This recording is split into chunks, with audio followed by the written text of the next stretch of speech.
Ang COMELEC pa rin nagpaalala ho sa mga kandidatong irespeto sana ang Semana Santa.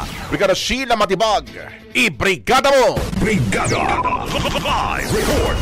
Nanawagan ang Commission on Elections o COMELEC sa mga politiko at kandidato na gawing banal ang Holy Week. Ayon kay COMELEC Chairman George Garcia, iwasan ang pagsasagawa ng mga religious activities ngayong Semana Santa na may iba naman talagang pakay.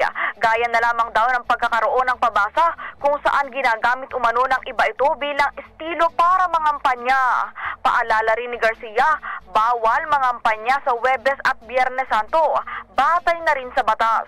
Sa huli, umapela ang ahensya sa mga politiko na irespeto ang mahalagang linggong ito para sa mga Katoliko. Nanawagan din ito sa publiko na sitahin o ipaalam sa kanila ang mga politikong lalabag dito.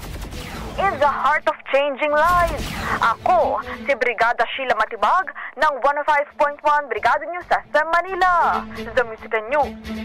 Authority. Ang bahaging ito ay hatid sa atin ng Yummyvit ES3 Syrup. Simulang tuparin ang pangarap ng iyong anak. And stunting now!